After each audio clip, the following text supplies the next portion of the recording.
नमस्कार दोस्तों, क्या आपने कभी सोचा है कि किस्मत का चक्र कब और कैसे घूमता है? क्यों कुछ लोग जीवन में निरंतर संघर्ष करते हैं और कुछ लोग अचानक सफलता की ऊंचाइयों को छू लेते हैं? हमारे प्राचीन ग्रंथों में कहा गया है, उद्यमेन हि सिद्ध्यन्ति कार्याणि न मनोरथ है, अर्थात सिर्फ इच्छाओं से नहीं, प्रयत्न से ही कार्य सिद्ध होते हैं। क्या आप जानते हैं, हमारे प्राचीन शास्त्रों में किस्मत को एक नदी की तरह बताया गया है। यह अपना रास्ता खुद बनाती है, लेकिन मनुष्य के हाथों में है कि वह इसकी धारा को कैसे मोड़ता है। जब हम निराश होते हैं, जब हर दरवाजा बंद दिखता है, तब हमारे अंदर छिपी शक्ति जागृत होने का समय होता है। प्राचीन काल में ऐसे अनेक महापुरुष हुए हैं जिन्होंने अपनी किस्मत को नए सिरे से लिखा, न केवल अपने लिए बल्कि संपूर्ण समाज के लिए। आज मैं आपको एक ऐसी कहानी सुनाने जा रहा हूं जो आपके भीतर छिपी अदम्य शक्ति को जगाएगी। एक ऐसी कहानी जो सदियों पुरानी है, फिर भी आज के समय में उतनी ही प्रासंगिक है। यह कहानी सिखाती है कि मनुष्य की किस्मत वास्तव में कब बदलती है, जब वह हार नहीं मानता, जब वह पूरी श्रद्धा और समर्पण से कर्म करता है और जब वह अपने जीवन के उद्देश्य को पहचानता है। हमारे वेद कहते हैं, यत्र नार्यस्तु पूज्यन्ते रमणते तत्र देवता। जहां नारी का सम्मान होता है, वहां देवता निवास करते हैं। इसी तरह जहां मेहनत और दृढ़ संकल्प का सम्मान होता है, वहां किस्मत स्वयं अपना मार्ग बदल देती है। क्या आप जानते हैं, हमारे जीवन में आने वाले संकट वास्तव में अवसर होते हैं। वे हमें अपनी छिपी हुई क्षमताओं को खोजने का मौका देते हैं। अगर आप भी अपनी किस्मत बदलना चाहते हैं, अगर आप भी जानना चाहते हैं वो क्षण जब सब कुछ बदल जाता है, तो इस वीडियो को अंत तक देखिए। और हां, अगर आप पहली बार इस चैनल पर आए हैं तो कृपया सब्सक्राइब बटन दबाकर और बेल आइकन को सक्रिय करके हमारे साथ जुड़ जाइए, ताकि आपको ऐसे ही प्रेरणादायक वीडियोस की सूचना मिलती रहे। आइए अब चलते हैं हजारों साल पीछे, एक ऐसे युग में जहां एक साधारण मनुष्य ने असाधारण कार्य करके दिखाया कि किस्मत कैसे बदलती है। प्राचीन मगध साम्राज्य का समय था। वैभवशाली राजधानी पाटलिपुत्र में राजा बिंबिसार का शासन था। राज्य की समृद्ध चरम पर थी, व्यापार फल फूल रहा था और विद्वानों को सम्मान मिलता था। लेकिन इस वैभव के बीच नगर के बाहरी इलाके में एक छोटी सी झोपड़ी में रहता था सुदर्शन, एक गरीब कुम्हार। सुदर्शन की किस्मत ने उसका साथ कभी नहीं दिया था। बचपन में ही माता पिता को खो चुका था और बड़े होकर भी आर्थिक तंगी से जूझ रहा था। उसकी छोटी सी मिट्टी के बर्तनों की दुकान से बमुश्किल 2 वक्त की रोटी जुट पाती थी। वह रात दिन मेहनत करता, लेकिन उसके बर्तन अधिक बिकते नहीं थे। लोग उन्हें साधारण कहकर नकार देते। एक दिन तेज आंधी के कारण उसकी झोपड़ी की छत उड़ गई और बारिश ने पूरी तरह बर्बाद कर दिया उसके सभी तैयार बर्तनों को। सुदर्शन निराशा के अंधकार में डूब गया। वह सोचने लगा कि उसकी किस्मत क्यों इतनी बुरी है, क्या कभी उसका जीवन बदलेगा? निराशा से भरा वह शाम को नदी किनारे चला गया। वहीं एक वृद्ध सन्यासी उसे मिले, जो एक पेड़ के नीचे ध्यान में लीन थे। सुदर्शन का दुख देखकर सन्यासी ने उसे अपने पास बुलाया। बेटा, तुम्हारे चेहरे पर दुख के बादल क्यों छाए हैं? सन्यासी ने पूछा। सुदर्शन ने अपनी सारी व्यथा सुना दी। महात्मन, मैं दिन रात मेहनत करता हूं, फिर भी मेरी किस्मत नहीं बदलती। क्या मैं हमेशा ऐसे ही जीऊंगा? क्या कभी मेरी किस्मत बदलेगी? सन्यासी गहरी सांस लेकर बोले, सुदर्शन, क्या तुमने कभी सूरज को देखा है जब वह सुबह उगता है? वह कैसे धीरे धीरे अपनी रोशनी फैलाता है। किस्मत भी ऐसी ही होती है। वह एकाएक नहीं बदलती, बल्कि धीरे धीरे परिवर्तित होती है। और उसका परिवर्तन तब शुरू होता है जब मनुष्य अपने अंदर झांकना शुरू करता है।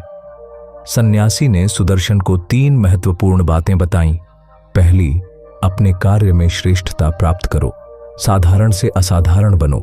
जो सब करते हैं वह तुम मत करो। दूसरी, अवसरों की प्रतीक्षा मत करो, उन्हें निर्मित करो। किस्मत के बदलने का पहला लक्षण है जब तुम स्वयं अपना मार्ग चुनने लगो। तीसरी और सबसे महत्वपूर्ण, अपने काम से प्रेम करो। जब तुम अपने कार्य को सिर्फ आजीविका नहीं बल्कि अपनी आत्मा की अभिव्यक्ति बना लोगे, तब तुम्हारी किस्मत अवश्य बदलेगी। सुदर्शन ने गंभीरता से इन बातों को सुना और अगले दिन से नई दृष्टि से काम शुरू किया। उसने अपने बर्तनों को अलग बनाने का निर्णय लिया। साधारण मिट्टी के बर्तनों की जगह उसने उन पर सुंदर चित्रकारी करना शुरू किया, प्रकृति, देवी देवताओं और जीवन के दृश्यों को दर्शाते हुए। शुरू में यह काम कठिन था, कई बार बिगड़ा, लेकिन वह हार नहीं माना। महीनों की कड़ी मेहनत के बाद उसके बर्तन विशिष्ट हो गए। लोग अब उन्हें देखने के लिए दूर दूर से आने लगे।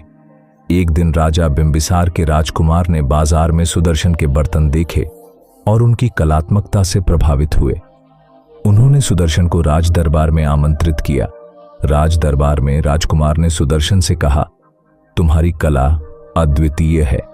मैं चाहता हूं कि तुम राजमहल के लिए विशेष बर्तन बनाओ। क्या तुम यह कार्य कर सकते हो? सुदर्शन के लिए यह अविश्वसनीय था। उसने तुरंत हामी भर दी और पूरी लगन से काम में जुट गया। उसने राजमहल के लिए ऐसे बर्तन तैयार किए जिनमें मगध साम्राज्य की गौरवशाली कहानियां चित्रित की गईं। राजकुमार इतने प्रसन्न हुए कि उन्होंने सुदर्शन को राजकीय कलाकार नियुक्त कर दिया। अब सुदर्शन की आर्थिक स्थिति सुधर गई थी, लेकिन उसकी महत्वाकांक्षा बढ़ गई थी। उसने अपनी कला को और निखारना चाहा। वह प्रतिदिन नए प्रयोग करता। उसने एक नई तकनीक विकसित की जिसमें मिट्टी में विशेष प्रकार के रंग मिलाकर बर्तनों को ऐसा बनाया जाता जिससे वे चमकदार दिखें। इस नवाचार से उसकी ख्याति दूसरे राज्यों तक फैल गई। दूर दूर से व्यापारी उसके बर्तन खरीदने आने लगे। सुदर्शन ने अपनी कला सिखाने के लिए एक छोटा सा विद्यालय भी शुरू किया, जहां वह गरीब बच्चों को निःशुल्क प्रशिक्षण देता था। कई वर्ष बीत गए। एक दिन सुदर्शन फिर उसी नदी के किनारे गया जहां उसने सन्यासी से मुलाकात की थी। वही सन्यासी अब भी वहां ध्यानस्थ थे। सुदर्शन ने उनके चरणों में प्रणाम किया।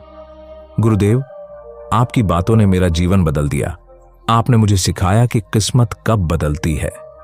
आज मैं समझ गया हूं कि किस्मत बदलती तब है जब हम अपने भीतर झांक कर अपनी सच्ची क्षमता को पहचान लेते हैं। सन्यासी मुस्कुराए। नहीं बेटा, तुम्हारी किस्मत तब नहीं बदली जब तुम राजदरबार में गए या जब तुम्हारे बर्तन दूर दूर तक प्रसिद्ध हुए। तुम्हारी किस्मत उस क्षण बदल गई थी जब तुमने उस तूफानी रात के बाद हार नहीं मानी, जब तुमने अपने दुख के बावजूद आगे बढ़ने का निर्णय लिया था। क्योंकि किस्मत वास्तव में उस क्षण बदलती है जब मनुष्य निराशा के बीच भी आशा की किरण देखता है, जब वह हार के बावजूद फिर से उठने का साहस रखता है और जब वह अपने कर्म का सम्मान करता है। सुदर्शन के आंखों में आंसू आ गए। वह समझ गया कि उसका जीवन बदला था, लेकिन इसीलिए नहीं कि उसे अवसर मिला था, बल्कि इसलिए कि उसने उस अवसर को पूरी लगन से स्वीकार किया था। उसने अपने अंदर की कला को पहचाना था और उसे अपनी आत्मा की अभिव्यक्ति बना दिया था। सन्यासी ने आगे कहा, जीवन में 3 स्तर होते हैं, कर्म, ज्ञान और भक्ति। जब तुम तीनों को एक साथ जीते हो तब तुम्हारी किस्मत अपना पूरा द्वार खोल देती है। कर्म यानी अपना काम पूरी निष्ठा से करना, ज्ञान यानी अपने काम के गहरे रहस्यों को समझना, और भक्ति यानी अपने काम को समर्पण से करना, मानो वह एक पूजा हो। तुमने ये तीनों स्तर पार किए हैं सुदर्शन। तुम्हारा जीवन अब सिर्फ तुम्हारा नहीं, बल्कि सैकड़ों लोगों के लिए प्रेरणा का स्रोत बन गया है। यही किस्मत का सबसे बड़ा परिवर्तन है, जब आपका जीवन दूसरों के जीवन को भी बदलने लगता है। सुदर्शन की कहानी पूरे मगध साम्राज्य में प्रसिद्ध हो गई।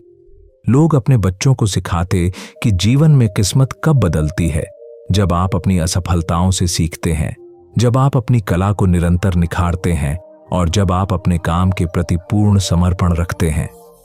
दोस्तों, सुदर्शन की कहानी हम सभी के जीवन का प्रतिबिंब है।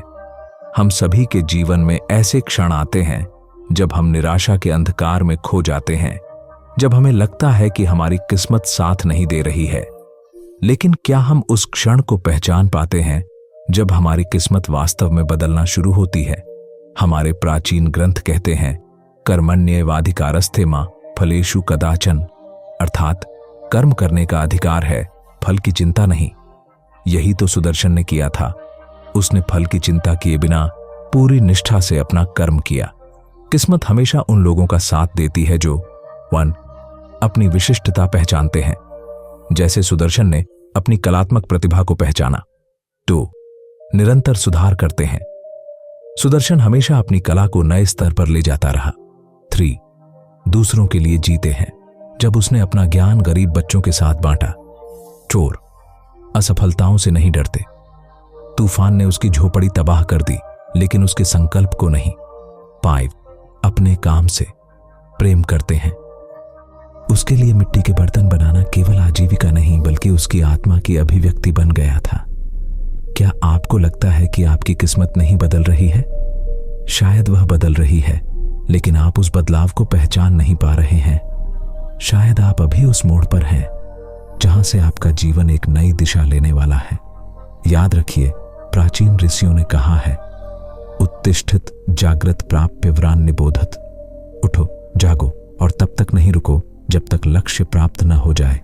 किस्मत बदलती है, लेकिन उसे बदलने में हमारा अपना हाथ होता है। आज से ही अपने जीवन में वह परिवर्तन लाइए जो आप देखना चाहते हैं। आज से ही अपनी किस्मत को नया मोड़ दीजिए, क्योंकि हमारे पूर्वजों ने सिखाया है, यत्र भावना तत्र सिद्धि। जहां समर्पण है वहां सफलता अवश्य है। अगर आपको यह कहानी पसंद आई और आप ऐसी ही प्रेरणादायक कहानियां सुनना चाहते हैं तो कृपया इस चैनल को सब्सक्राइब करें और बेल आइकन को अवश्य दबाएं। अपने विचार कमेंट में जरूर साझा करें और इस वीडियो को अधिक से अधिक लोगों तक पहुंचाने के लिए शेयर करें, ताकि हम सब मिलकर एक सकारात्मक समाज का निर्माण कर सकें। याद रखिए, आपकी किस्मत आपके हाथों में है। वह उस दिन बदलेगी जिस दिन आप खुद को बदलने का निर्णय लेंगे।